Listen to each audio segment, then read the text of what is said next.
Thank you for joining us this evening for the final installment of this year's Titans Together speaker series. I'm Ann Roll. I'm the Associate Dean of the Library for Collections on Scholarly Communication. I'm also the chair of the One Book, One CSUF program.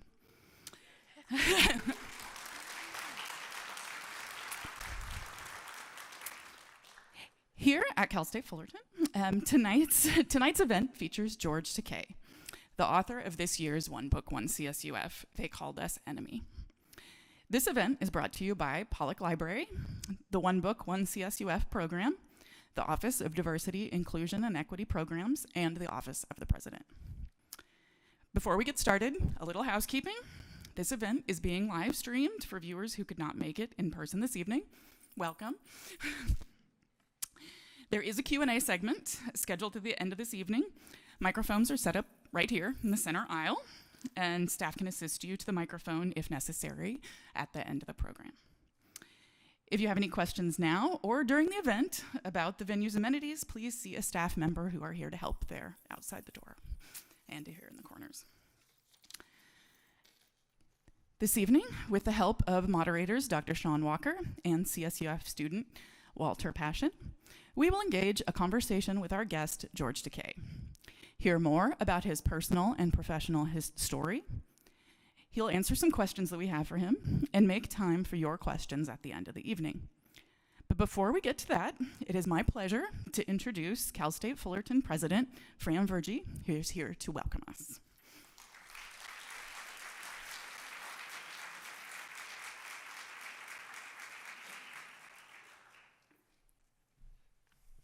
Hey, everyone. So formal we are. Come on. Hey, everyone. That's the Titan family I know. It's great to see you all. I'm really excited for this, to hear and experience this conversation today. As I've navigated this thing called life, I've come to understand something, maybe a little bit too late in life. If I had to do it all over again, maybe I would do things a little differently. I would learn it sooner. The thing that I've come to understand is finding one's purpose is key. Key not only to business, key not only to your career, but key to your life. Key to happiness, key to joy, key to fulfillment. As a person of faith, I actually believe that there are no mistakes in life. And if we pursue our passions, we oftentimes discover that our purpose, that our passion becomes quilted into everything that we do, into the personal decisions that we make, the career objectives that we have, the objectives that we have. Sometimes that purpose is very clear and easy to navigate. I wish it was for me all the time. Other times, the purpose is elusive, vague, distant. But regardless of the clarity of the purpose of the path to be traveled is almost always an uncharted path and an undefined path. And as we find ourselves not only purpose and passion driven, but also as pioneers and as explorers in our lives, in our own personal journeys, but also in creating a better world for those that come after us. Blazing new trails, being brave is absolutely necessary. Being undaunted as leaders in a world of change, a world of possibilities, a world of optimism. When this happens, it takes a pretty rare individual to forge a clear path for others to follow. These individuals are always tenacious and brave. They are leaders, they are innovators, dedicated with purpose to the intentionality of building a better world.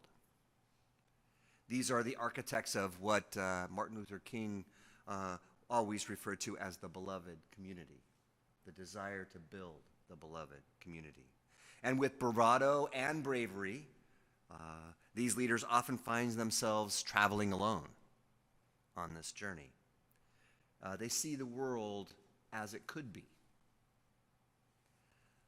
And they know instinctively that they may need to walk this lonely journey first so that others will benefit when they follow. So if they're willing to go first, they know that some others may chance to follow them. Some don't. Some mock them. Some don't even understand their true path, making these people even more pioneers, making these people more trailblazers. But they do this because the truth burns inside them. They know that they are often representing the voiceless, the forgotten, the marginalized, those who are too afraid to speak truth to power.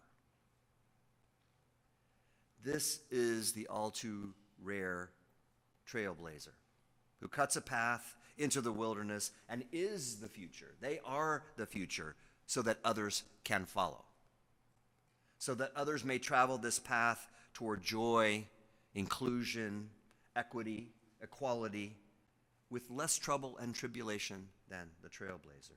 Simply put, these trailblazers, as I said, they seek to make this world a better place for all of us. Often they risk being rejected, ridiculed, left out, because they stand for something beyond themselves. You see, we humans typically don't like change. We typically like the status quo, especially if it's working in our favor. And so it is for social justice warriors. So it is for people who are trying to blaze a trail for equity, diversity, inclusion, and social justice. For long periods in our history, it seems the issues of diversity, equity, inclusion, they simmer around us. It may be scorching below the surface. And it may have been scorching below the surface in our nation for more than 200 years. But for long periods of time, especially for those who are not affected daily by this burning on the surface, it just seems a bit warm. But from time to time, there is a subterranean boil, a bursting, an eruption onto the surface. And that's when change occurs. And that's when change agents, the leaders of change, those trailblazers that we need, that's when they emerge. And frankly, that's exactly what we have been experiencing in our nation these past few years. With these themes of social justice and equity and diversity and inclusion, they've once again emerged, but not just cautiously, but they have exploded above the surface, onto our campus, into our communities, into our state, into our nation, across the world. And we've experienced this blasting boil, this eruption, and we've been forced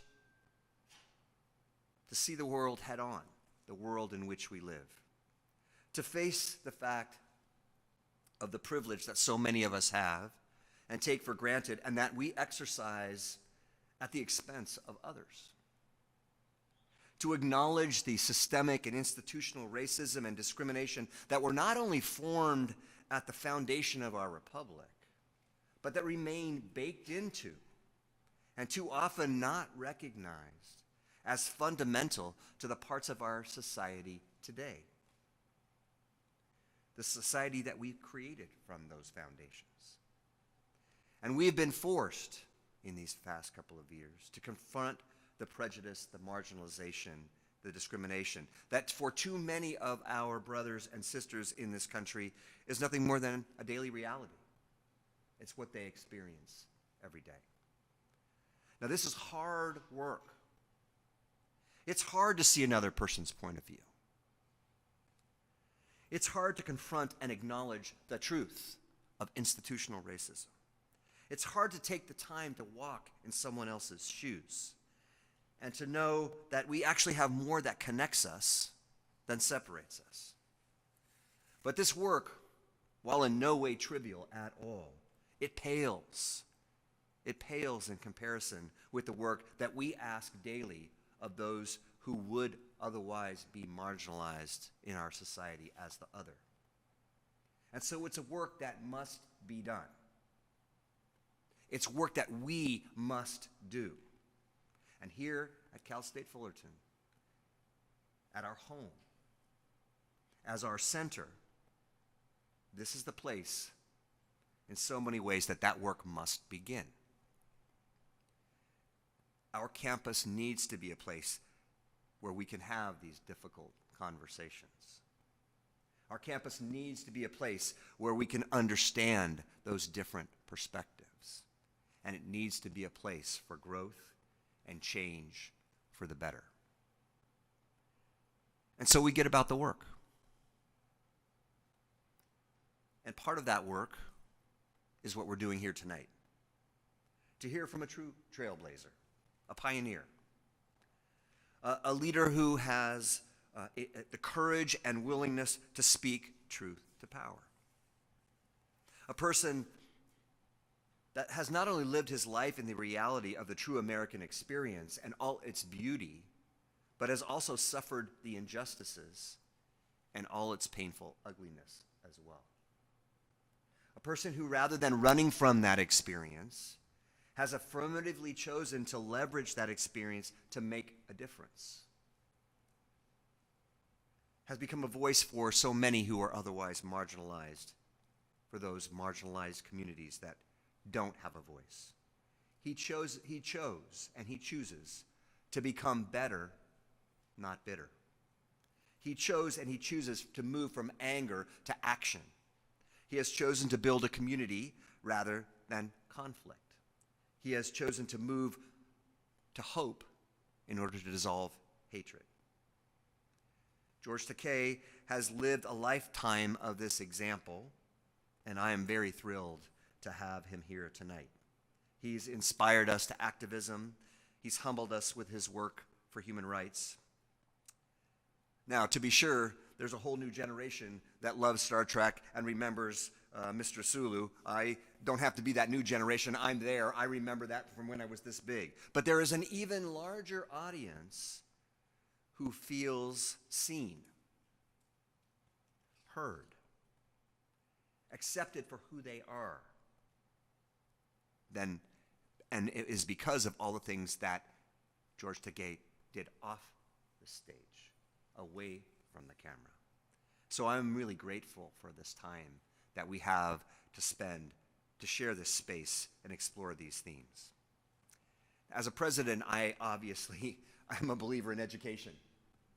I better be if I'm in this position. But as much as I see an educated citizenry as important, I also see building a just, equitable, inclusive, and diverse world as equally important.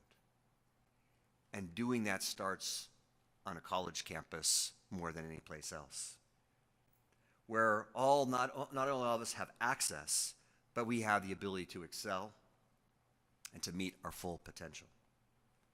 I believe that we are, each of us, called to go out and better our world. My dream is for each of our students to do just that. To go out and impact their families, their communities, their world in a positive way. It is what we Titans believe. That may sound trite to you, but it is not a trite thing at all. It is what we preach. It's what permeates all that we do. But to get about that work, to be the change that we seek, we first have to understand the other's perspective. Thankfully, we live, we work, we learn, and we love in a campus community that shares these same values that we have. Education has the power to do that, not only on our campus, but in our community, in our state, in our world. Using our guidelines for social justice, our decisions are filtered through this lens for our students, our faculty, our staff, and our community. And using them, we want to do better. We must do better. The work we are doing is gaining traction. It's gathering attention. And as it does, that simply validates that we are headed in the right direction. This past year has been filled both with efforts in this area of diversity, equity, inclusion, and social justice, and tangible markers of our progress. Starting with the creation of our Tighten Together's foundational document, the CSUF's Guidelines for Principles for Social Justice, which consists of 6 principles which we have committed to use to look at every decision that we make, to make sure that it is inclusive, equitable, just, that it will promote equity and equality, that it will recognize past wrongs and assure that they don't perpetuate into the future.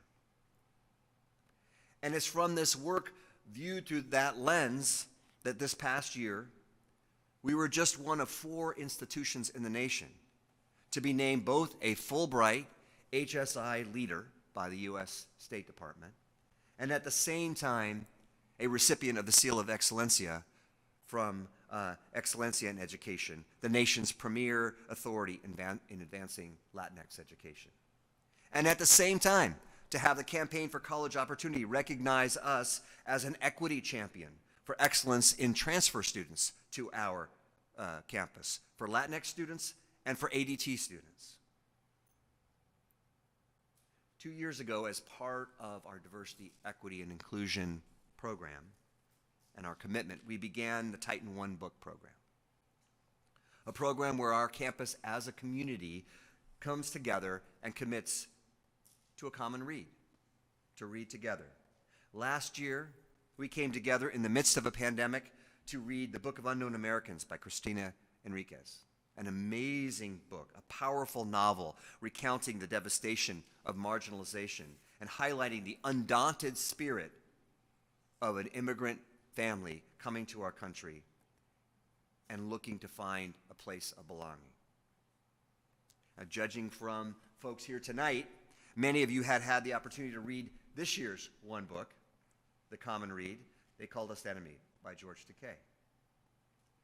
I have to tell you, and I just told him this, when I was asked to read and consider They Called Us Enemy for a common read, and I learned the book was a graphic novel, I paused. I said, wait a minute. A graphic novel as a common read in a nationally recognized doctoral research institution? And Bobby said, read it. And I did. And as I did, I shed any of that skepticism. Because as any of you know who've read it, it works big time. And if you have not read it, be prepared to be moved, to be heartbroken, to be inspired to make change. So as we get ready for this meaningful and important conversation, I want to leave you with a challenge. What can you do today to be that trailblazer? To make that path easier for others to follow? What can you start doing today to show more compassion, more love, more acceptance to someone who actually challenges you? What nugget of wisdom are you going to glean and implement from tonight's talk? That's what being a true Titan means. Making your space, making your community better because of who we are and what we do. And then I want to leave you with one appreciation. Just by being you, just by being here, just by showing up, you are taking the moment to listen, to reflect, and to dream of a better tomorrow. So, thank you, George Takei, for bringing us together. Thank you for making us stop, think, and love. And just so you know, you have a university president that has a fan club card in his pocket. Thank you, thank you, thank you. And with that, I'd like to bring up Bobby Porter.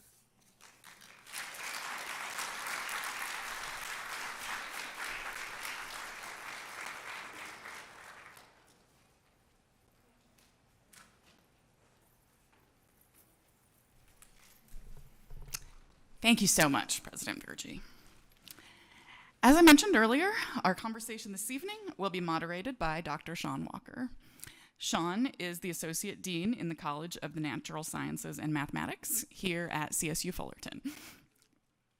In his spare time, Sean hangs out with his family, takes silly cat pictures, enjoys movies and books, collects too many Funko Pop figures, and keeps hoping the Penguins will win the Stanley Cup.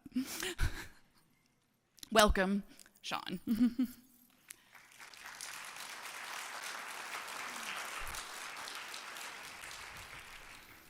Our student moderator for this evening is Walter Passion.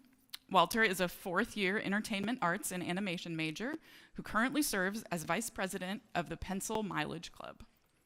Through this club, his aim is to bring students together in learning about the animation industry. Walter hopes to be a storyboard artist for feature films to tell untold stories of being a first-generation Filipino-American. Thank you, and welcome, Walter.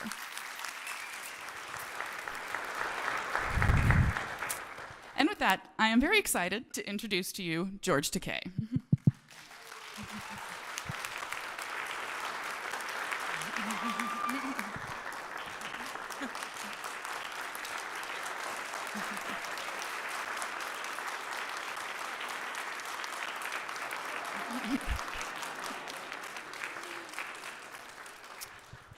Well, George is, I can, Oh. do you want me to continue or you can go ahead? George is known around the world for his role in the acclaimed original TV series Star Trek, in which he played Hikaru Sulu, helmsman of the Starship Enterprise. However, Takei's story includes his childhood experiences spent with his family wrongfully imprisoned in Japanese-American internment camps during World War II. An acting career that spans 6 decades and becoming one of the country's leading figures in the fight for social justice, LGBTQ rights, and marriage equality. George's profound story and powerful voice is one we honor here tonight. And welcome. Thank you. Now do I talk? Thank you very much.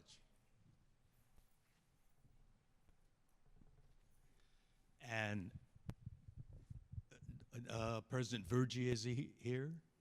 Oh, there you are. Thank you very much for your profound words of wisdom that you spoke prior to my introduction here.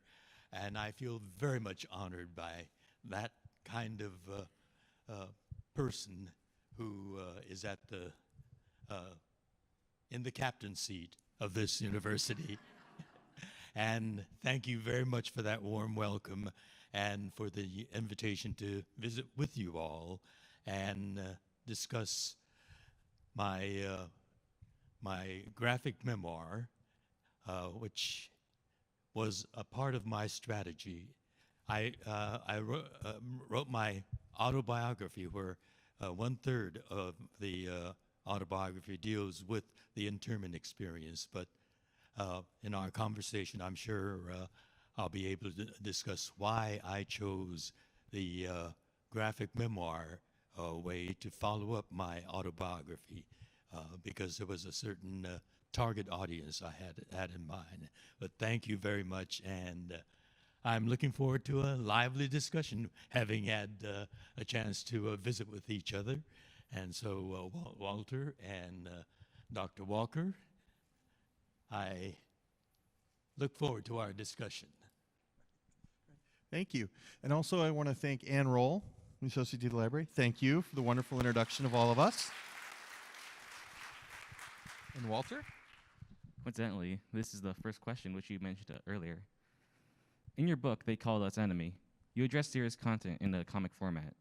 Why did you choose comics as the most effective tool to tell the story? The very question that I alluded to.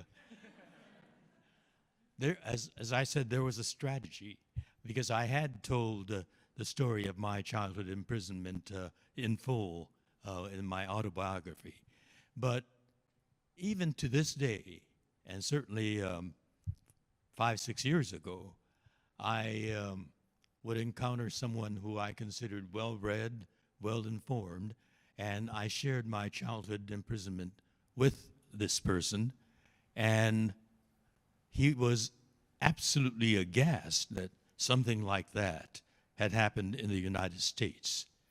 And that was very concerning to me because I had that experience repeated more than a few times.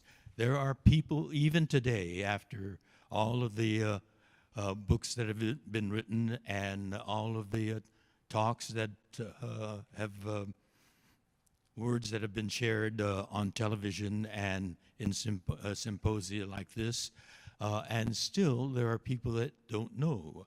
And so I thought we need to reach people in the very formative stage of information gathering. And I remember when I was a teenager, I loved comic books. And at that age, you are very open to information. You absorb in information and it stays with you. It doesn't disappear like some busy professional person who has got other pressures on him, and he may have read something in the papers about the internment, but it goes away. And so I said, that's what I'm going to do. I'm going to do it as a graphic memoir targeting young people, high school, college, the teenage group. And I guess I've succeeded to get the invitation from you folks here. It did reach the target audience. And because young people are the ones that are going to be the voters of tomorrow. They're going to be setting the course of our country or our communities on the most local level. And hopefully, you're going to be movers and shakers of the future. And we want you to know a more detailed knowledge of American history so that we avoid the kind of mistakes that were made back then. It was a series of relentless, thoughtless, cruel decisions the 4 years that we were imprisoned. And I dealt with it as a graphic memoir. Some people called it a comic book. And it took. And that's why I use that genre to communicate. Thank you. Is this water? No, the water is right here. Oh.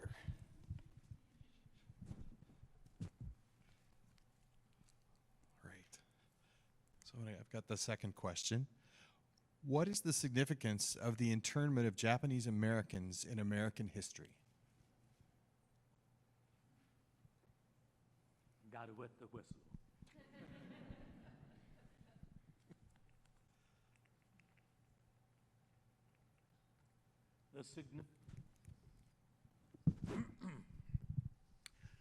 The significance of imprisoning innocent people who had nothing to do with a major event of Pearl Harbor, the bombing of Pearl Harbor, and putting innocent people without any due process, no charges, no trial, is a blot on the American justice system and on our democracy. And I think it's a vitally important chapter of American history. And what I've drawn from it are two things. One, the way it began, and two, the way it finally concluded itself. Number one was because of Pearl Harbor. It was a drastic and horrific event. It was a sneak attack. There was no advance warning. Pearl Harbor was completely devastated. Over 2,400 people were killed. Over 1,000 people were wounded. 20 naval crafts were sunk, 8 of them major battle ships, and 300 aircrafts were destroyed. It was a terrorizing event, and the terror of that event swept across the Pacific and to the West Coast, and then rolled across the country to the East Coast. The next morning, President Franklin D. Roosevelt declared war on Japan, and that's when the simmering hatred of Asians in general and Japanese Americans in particular exploded. Overnight, people yelled at Japanese Americans on the street. They shouted hurtful words, spy, traitor, and that painful racial epithet, Jap. My father's car was graffitied. Shopkeepers had bricks thrown through their window. Horrible things were happening. And also, this madness was picked up by the elected leaders of our communities, of our state, and of the nation. The mayor of Los Angeles, Fletcher Bowron, said, "The Japanese can never be assimilated. They will always be foreigners." We had an attorney general in California. His name was Earl Warren, and some of you may recognize that. He later went on to become the Chief Justice of the Supreme Court of the United States. But at that time, he was the Attorney General of California, the top attorney. He was also ambitious. He had his eyes set on the governor's seat, and he needed a hot issue to run for governor. And he found it in the idea of locking up the Japanese. It was a short word that was called, that racial epithet, lock up the Japs.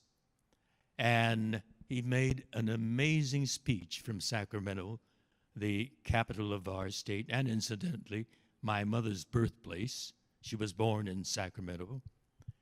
He said, "We have no reports of spying or sabotage or fifth column activities by Japanese Americans, and that is ominous." Ominous, because the Japanese are inscrutable. You don't know what they're thinking behind those poker faces. And so it would be prudent to lock them up before they do anything. Lock them up before they do anything. This coming from the top lawyer of the state, the Attorney General. And that was picked up by the racist masses, and they ran with it. And he won the election for governor. And he was reelected twice. He served 3 terms.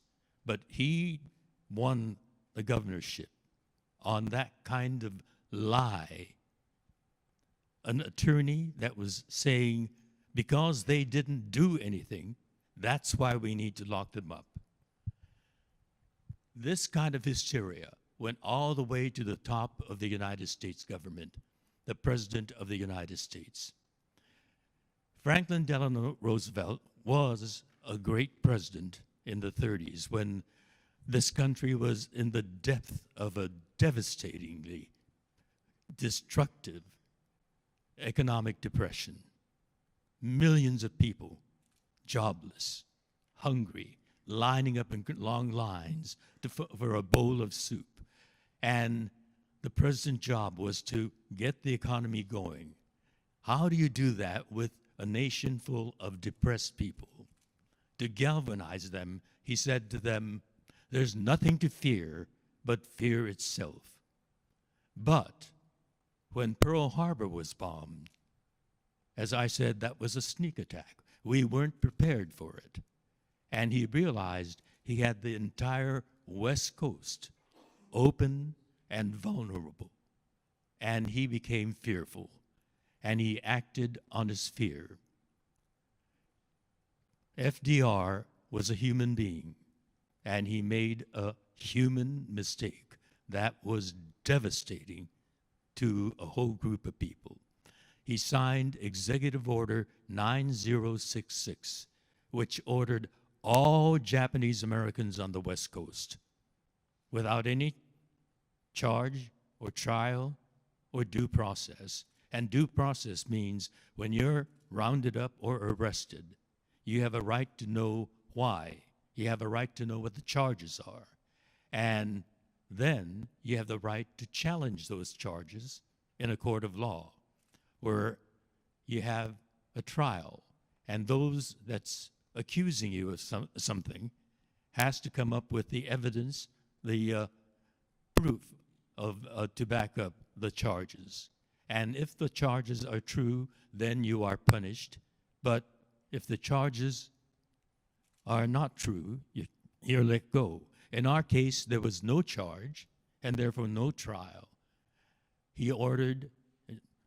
The president ordered all Japanese Americans, immigrants, American-born, to be summarily rounded up, approximately 120,000 of us, and imprisoned in 10 barbed wire prison camps in some of the most desolate places in the United States. And so the lesson of that for America is our ideals are precious, noble ideals, but it is vulnerable because the human beings that are the citizenry of our democracy are vulnerable.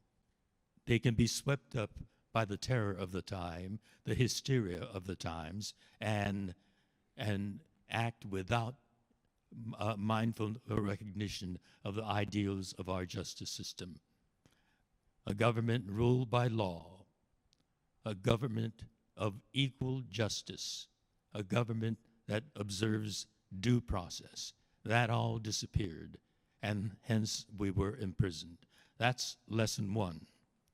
The second lesson is after the internment and the war was over and we were freed, young Japanese Americans of my generation in the 70s began a movement for an apology from the government for that unjust imprisonment and a token redress. And when our campaign began, there was also something that was undreamed of when we were behind barbed wire fences. There were Japanese Americans in the halls of Congress as elected representatives of the people. There were 3 in the House of Representatives and 2 senators in the U.S. Senate, Japanese Americans. They were both from Hawaii. One of them was Senator Daniel Inouye, who turned out to be one of the longest-serving senators in the history of the United States, almost 50 years. He was a veteran of the 442nd, a segregated all-Japanese-American unit that fought heroically in the war. He had a loose right sleeve. He lost his right arm on a battlefield in northern Italy. He was a genuine servant of the people, and that's why he served so long. He served not only the people of Hawaii, and he represented them very well, but he was also a national politician, and we remember him in our history books. The other senator was also a veteran of the 442nd, Senator Spark Matsunaga, but he died very early. But it was after that significant bill was passed by Congress, and that bill was to organize a federal commission to gather information on the internment, to make a judgment on the campaign for an apology and redress. That campaign grew and grew. We in California were active in that, but there were Japanese Americans in Washington and Oregon and in New York, in places that had a significant Japanese American population. And this campaign grew to the point where they organized this commission. And in 1981, I testified before that commission amongst hundreds of other Japanese Americans. And I brought with me my concluding statement when I made that testimony, but because I think it's illustrative of the arguments that we made. I testified, I have come to understand that as noble and as precious as our American ideals are, they can also be very fragile. Democracy can only be as good or as strong or as true as the people who make it so. It is my belief that America today is strong enough and confident enough to recognize a grievous failure. I believe that it is honest enough to acknowledge that damage was done. And I would like to think that it is honorable enough to provide proper restitution for the injury that was done. For in a larger sense, injury was done to those very ideals that we hold as fundamental to our American system. We, all of us, as Americans, must strive to redeem those precepts that faltered years ago when I was a boy. And in that role as an American, I urged restitution for the incarceration of American citizens of Japanese ancestry, because that restitution would, at the same time, be a bold move to strengthen the integrity of America. There were many such testimonies made in 1981 before that federal commission. The commission gathered all that information, digested it, and came out with a report that identified 3 causes for the unjust imprisonment of Japanese Americans. 1 was war hysteria, 2 was racial prejudice, and 3 was failure of political leadership. And that really was from the local level, mayors to attorney generals to governors to the presidency of the United States. There was only one elected official in all of the United States who had the guts and the integrity to stand up and say, this was wrong. He was the governor of Colorado, Ralph Carr. And there is a plaza in downtown Denver with a bust of Ralph Carr paying tribute to him. He is still remembered in Colorado, but his political career was destroyed by that courageous act of integrity as an American that Governor Carr had. There were other American groups. The Quakers, in their pacifistic way, stood up against the internment. And there was one attorney, an ACLU attorney, who belonged to the only chapter of the ACLU which is renowned for their fight for justice and equality. But during the Second World War, all of the chapters of the ACLU remained neutral because they were Roosevelt supporters. Only one chapter, the San Francisco chapter took a stand, and that stand was propelled by one attorney, Wayne Collins, who is my personal hero. He took on all of the Japanese American issues of that time, whether it was the renunciants or the closing of the internment camps in the middle of the war, or defending other Japanese Americans who challenged the internment and represented them, these challengers, all the way to the Supreme Court, when in 1944, even the Supreme Court ruled against Wayne Collins, representing the four people that challenged the internment. He was an extraordinary man, and he was a true, passionate lover of our Constitution, and my personal hero as well. But with that finding by the Federal Commission, that report went to the President of the United States. And in 1988, President Ronald Reagan, officially on behalf of the United States government and the people of America, apologized for that dreadful mistake on the part of the United States government and signed the Civil Liberties Act, which authorized a $20,000 token redress for those still surviving and alive at the time of the signing of that bill. It was a profoundly important bill and the signing to Japanese Americans, to those that had survived.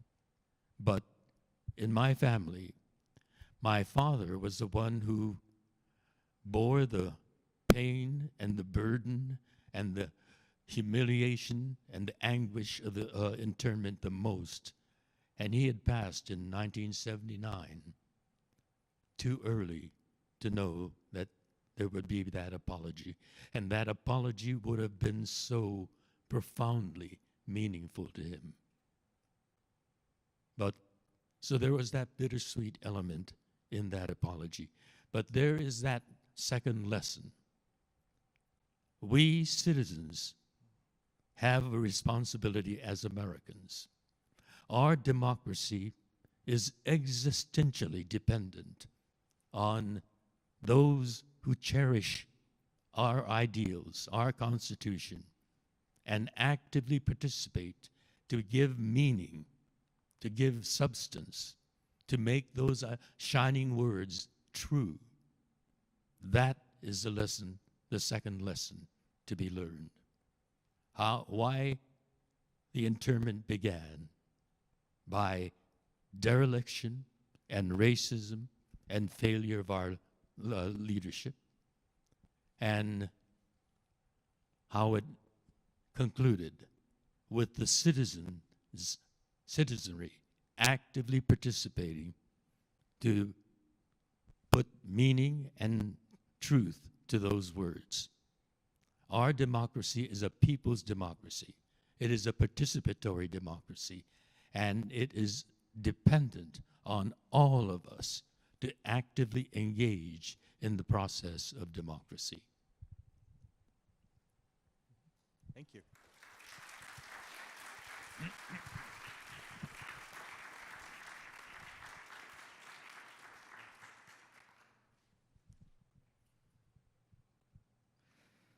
You talked about the experiences about how the internment camps came about, the results, and It's hard for me to understand what you're saying with your Oh, really? mask on. I think there's enough distance between us so that I trust you. I greeted you all with the Star Trek Vulcan greeting. It means live long and prosper. But in pandemic quarantine, I adapted it. I say to you, Walter, live long and prosper and stand back. Stand back. Stand back.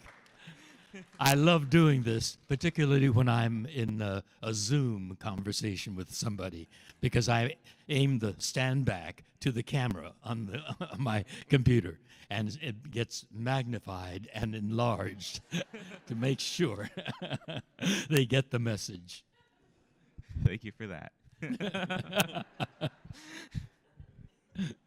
I want you to live long and prosper. Right, yeah. Here is the question.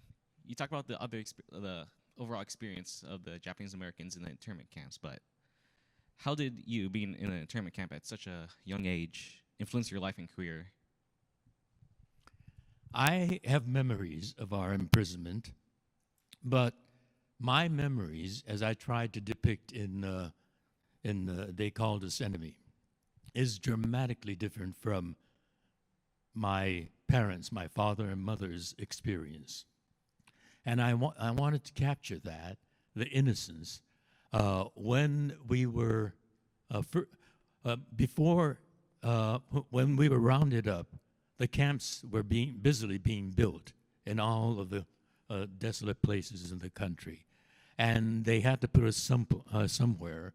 So we were taken from Los Angeles to Santa Anita Racetrack. I think you all know Santa Anita. The whole place was vacated. The horses were moved out. And when we arrived there by bus, we were unloaded and herded by the soldiers over to the stable area. And each family was assigned a horse stall to sleep in. We lived in a 2-bedroom house on Garnet Street in Los Angeles. Front yard, backyard, garage. We were to sleep in a horse stall that was pungent with the stink of horse manure. There were insects crawling on the ground, and insects flying, or spiders that came. And you're an entomologist. Yes. That you would have had a field day in that stable there. Creepy, crawly insects, spiders coming down, mosquitoes flying about. For you, it would have been heaven. For my parents, it was hell. It was, humiliating and degrading. And our family was made up of 3 children. I was the oldest, 5 at that time. My brother Henry was a year younger, 4, and our baby sister was an infant in a cradle. And she was the first to get sick in the horse stalls, and I was the next. And we were both resilient, I guess, but our mother was determined to keep us healthy. And I remember we went with her. We lined up in a great big long line, and there was a kind of a movie box office like stand, and medicine was being doled out there, and we gained back our health. So we went from there. I've reached that point in life where I forget the question that was asked.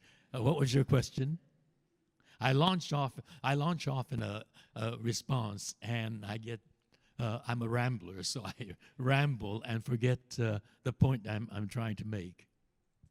How did being in an internment camp at such a young age influence your life and career? But for me, I was excited because I get to sleep where the horses sleep.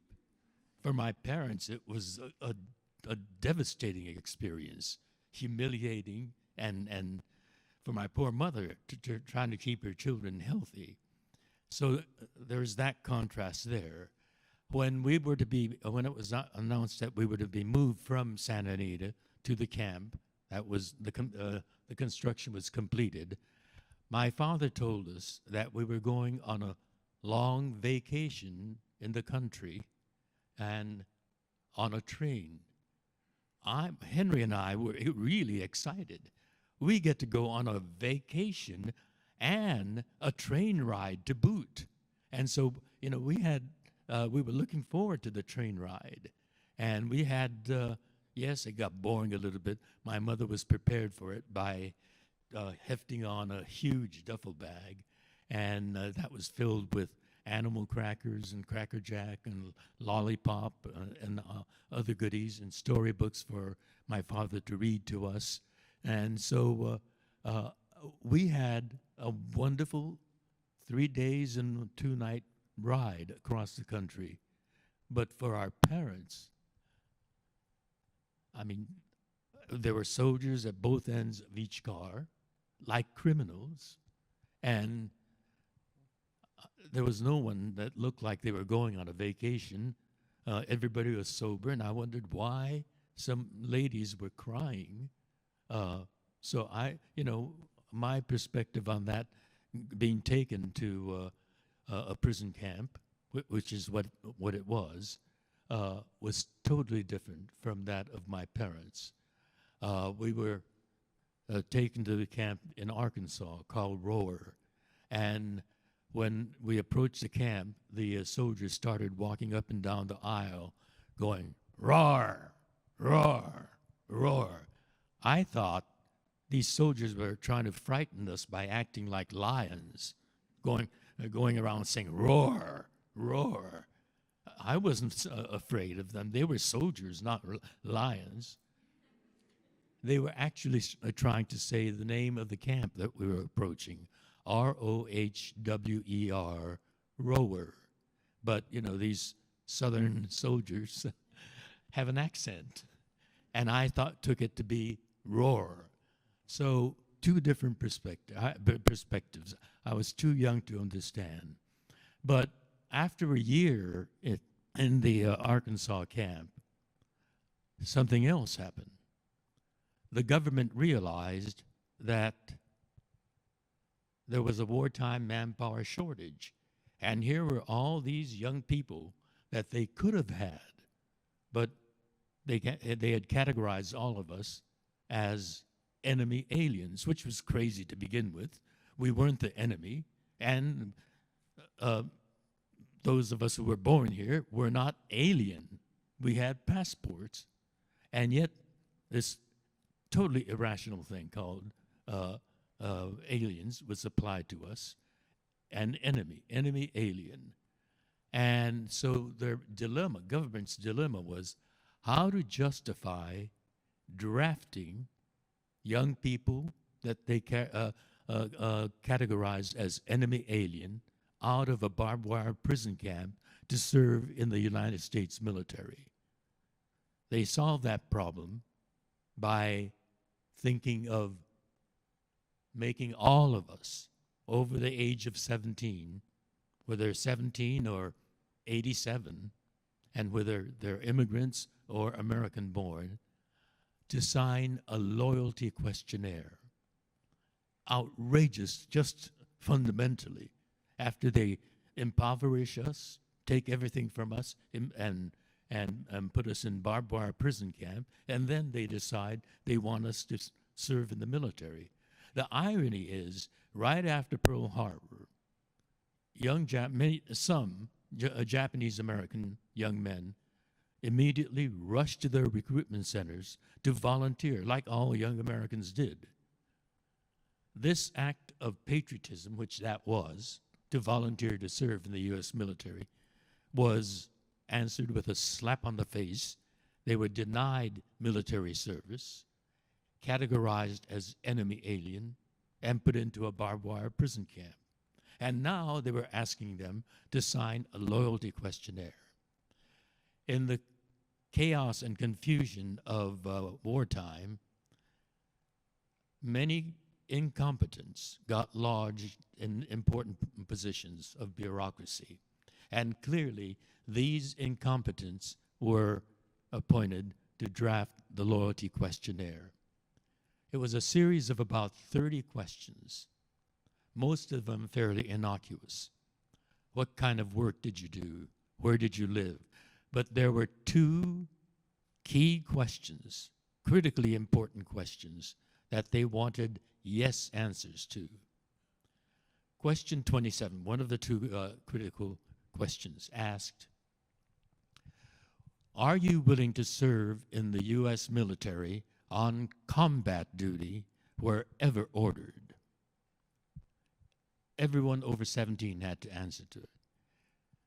It was a real problem for my parents. We were very young. They had three very young children, one a baby, my baby sister. They were being asked to leave their children, very young children, in barbed wire imprisonment and bear arms in combat and fight for the country that's imprisoning their children. It was a preposterous demand. They answered no, because that's the only way they could answer it. Question 28, the other critically important question, was one sentence, but it had two conflicting ideas. It asked, will you swear your loyalty to the United States of America and forswear your loyalty to the Emperor of Japan? The Emperor of Japan. We're Americans. We never even thought of a loyalty to the Emperor, but the government presumed that we had an inborn racial blood loyalty to the Emperor because we looked like this. It was a racist question. And so if you answered no, meaning I don't have a loyalty to the Emperor to forswear, the key word was forswear. That assumes an existing loyalty to the Emperor. If you answered no, meaning I don't have a loyalty to forswear, that no applied to the first part of the very same sentence. Will you swear your loyalty to the United States? If you answered yes, meaning I do swear my loyalty to the United States, that yes carried over to the second part meant that you were confessing to a non-existent loyalty to the Emperor. It was, it was put together by an illiterate person. A literate person would have put a period after, will you swear your loyalty to the United States, period. And another sentence, but these incompetents put together a critically important questionnaire that meant two directions in our lives. My parents said this is absolutely insane, and we're not. They had their North Star, they kept their integrity, and they answered honestly and truthfully with no's to the two questions. And because of those no's of integrity, they were then recategorized as disloyals, outrageous, and we had to be moved again. The camp in Northern California, right by the Oregon border, was recategorized as a segregation camp for disloyals, and we had to be transferred there. That camp was called Tule Lake, and Tule Lake became the most notorious, most bristly with military armament, and the cruelest camp of all the 10 camps. Tule Lake had not one layer of barbed wire fence, but three layers of barbed wire fences. The sentry tower in all the other camps had armed soldiers up there glaring down and sometimes threatening you with pointed rifles. The towers in Tule Lake were installed with machine guns pointed directly at us. And the perimeter of the third barbed wire fence was patrolled by a half a dozen tanks, vehicles of war that belonged on a battlefield, not there to, displaying themselves to intimidate and goad already enraged people. And that did, the whole attitude of the government toward us as disloyal really got to some of the younger men. There were, as I said earlier, there were young men who had rushed to the recruitment centers right after Pearl Harbor. And they had answered no, and there they were. And they were so angry. They said, all right, you're going to call us the enemy? By gum, we'll show you what kind of enemy we can be. And they became pro-Japan rabble-rousers. They said, we're going to rise up when Japan lands on the mainland United States and fight for Japan. These radicals were turned radicals by the government's stupidity. It was the government that created these radicals. They called themselves Hoshidan, which in Japanese means volunteer crew. They were going to be volunteers to fight for Japan, and they exercised to keep their bodies fit so that they can join with the landing Japanese forces. They jogged every morning, and they had a different jogging route so as to keep the guards off balance. And their headbands had the blazing red and red rays, the military Japanese rising sun symbol. And the cadence they used was the Japanese cadence. Washoi, washoi, washoi. And I remember waking up many mornings when the joggers came by our block. And at the end of their jog, they gathered together and went, banzai, banzai, banzai, and scatter into the barracks. And of course, the sentry would have notified the main office, and the jeeps would come roaring in. But by that time, the radicals were long gone back in their barracks. And they didn't try to find them in daylight because then that would cause a riot. So they staged their raids late at night, midnight, 1 o'clock, 2 o'clock. And they targeted certain units in the barracks, and they would come and drag out the young men, and their wives or their mothers or their children would be wailing, "Don't take him away, please. He's a good man. He isn't part of the Hoshidan." I remember hearing those wails, and they were taken to a concrete jailhouse that was built by the internees.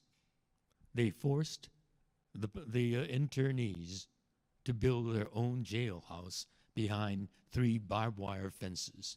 And they were taken to we call that the stockade, and they were tortured there. I've gone on pilgrimages back, and Brad went with me to those pilgrimages. And on the concrete walls, we saw graffiti, but also brown splotches. And we asked the park ranger what those brown splotches are. Some of the prisoners' heads were bashed against the concrete wall, and the blood had turned brown over the years. That was Tule Lake, the most notorious, and of course there were many riots there, and that's the camp that was for me the scariest. I have fond memories of our imprisonment in the swamps of Arkansas. It was lush and verdant, and these exotic trees growing out of water with their roots that went in and out of the water like snakes. Cypress roots, they called them. But my memories of Tule Lake are completely different. People were angry, people were demonstrating, there were riots, and people were shot and killed, or people were taken to the jailhouse, the stockade, and tortured. So I have 2 different memories of camps. Of course, I was much younger when we were in the Arkansas camp, but the terror of Tule Lake and the brute militarism was terrifying. The war ended, and again, the whole irrationality. Suddenly, the war ended, and we were no longer a threat to the government. And the gates were open, and we were let go with a one-way ticket to anywhere in the United States and $25 to begin life anew. They had taken everything. We were impoverished. So those are the two dramatically different memories I have. A lot of fun and in Arkansas, it was an adventure of discovery for me. I caught pollywogs in the creek that went in the canal that went around our block, and watched them every morning grow, and then suddenly 2 bumps appeared on both sides of the pollywogs, and then the next morning was bigger, and then the next morning legs had popped out, and their tail fell off, and they escaped from my jar. Magic happens in Arkansas. So, it was a adventure of discovery for me in Arkansas. But Tule Lake, Northern California, was terrorizing. So I'm seeing from my folks, do we have time for questions from the audience? Pardon? 1 or 2? Okay. So there are microphones here. I guess, well.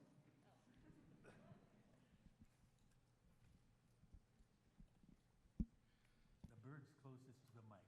Get the word. Yes. Yes. Thank you, sir. Thank you. You mentioned the 3 items that the Congressional Committee found as causes for the incarceration.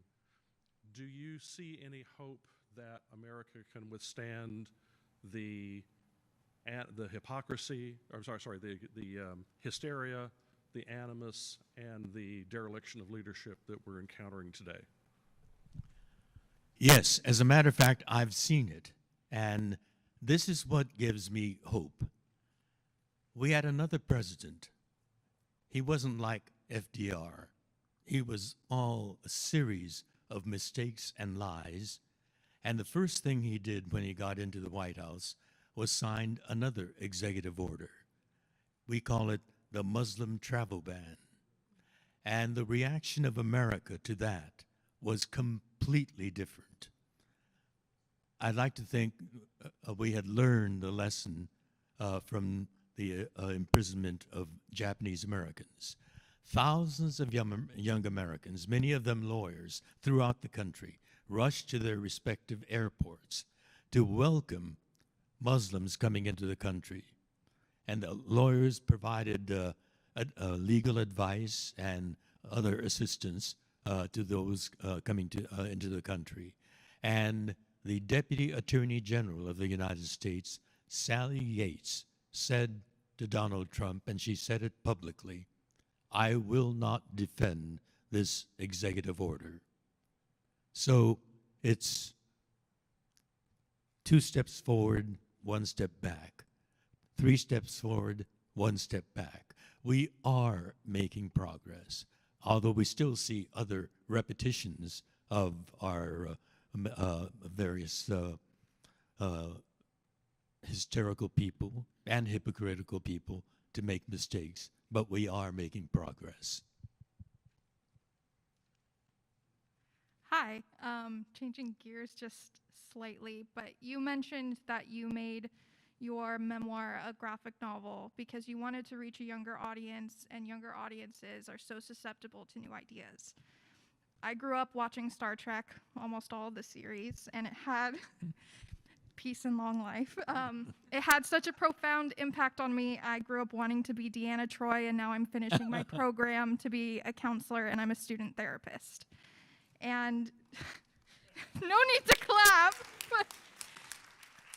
but I see myself as a young, queer, Jewish, disabled person, and I see you with so many intersecting identities, and I watch Star Trek, and people of all shapes, colors, identities, races are able to coexist, and to me, that just shows how much we need connection, and so much of the Star Trek universe and the universe at large is focused on connection. And so I wanted to know, in your own words, when people watch Star Trek, what do you hope that they learn from the connections that the USS Enterprise, Voyager, Discovery make when they meet people from other planets? What do you want us to know?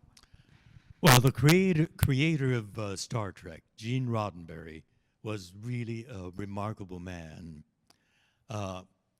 During the Second World War, he was a fighter pilot, but his aspiration was to be a writer, screenwriter. And he was a Texan, born in El Paso, Texas, came to Los Angeles, and he wasn't selling his scripts. And so he needed to support a family. So he got a job on the police force. And he was a beat policeman in downtown Los Angeles. And his partner was an African American who later went on to become the mayor of Los Angeles, Tom Bradley. But because he was a policeman, he had access to the police files. And he got a lot of ideas from the file. And he wrote scripts for Dragnet, the police series of that time. And he started selling scripts like that. And so he decided to quit that job and be a full-time script writer. And he created a series called The Lieutenant, TV series with Gary Lockwood. But he thought that television was being lost, wasted, because the 60s was a turbulent time. So many issues coming to the fore. The civil rights movement, where African Americans were peacefully demonstrating for equality, and law enforcement officers were attacking them with fire hoses and attack dogs, totally against our democratic ideals. We had a war going on in Vietnam that was dividing this country. The war was off in Southeast Asia, but America was divided. Those that fiercely supported the war in Vietnam, and those equally passionately campaigning for peace. I was involved in both the civil rights movement as well as the peace movement, because that was, I became an activist because of my childhood unjust imprisonment. And so Gene felt television wasn't reflecting any of all this important turmoil in American society at that time. He understood that it was an advertising medium, and advertisers don't want to deal with the issues of the times. So he said, how can I tell stories that relate to the issues without being so direct? And he thought, science fiction and metaphor. And the Starship Enterprise was a metaphor for Starship Earth. And he wanted to say that the diversity of Starship Earth, people from Europe, from Africa, from the Americas, from Asia, different people, different cultures, different histories coming together in the 23rd century and working in concert as a team.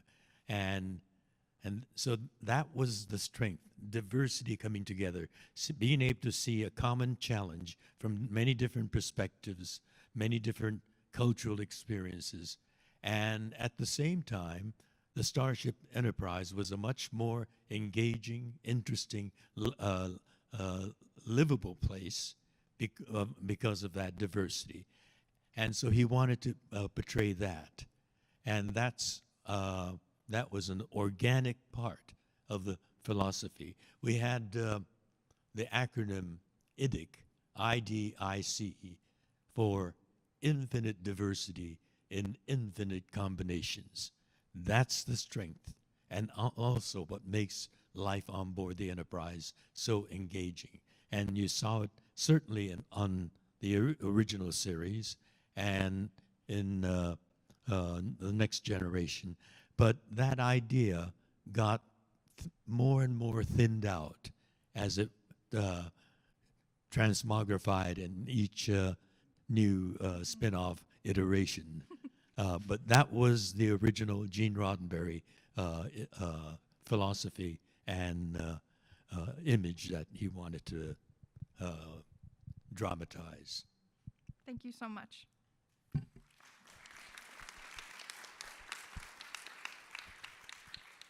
So, unfortunately, we've reached our time. So, Anne, will you take us out? I will. Well, but thank you all very much for joining us this evening.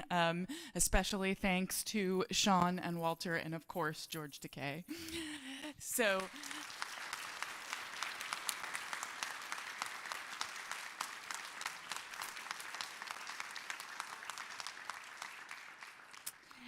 And of course, thank you to the various partners, DIEP, the Pollock Library, and the President's Office for making all of this possible. And enjoy the rest of your evening and join us for our next event, please. George,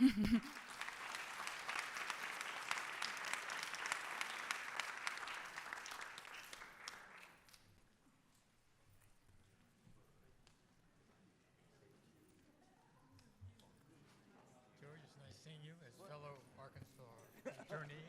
I was born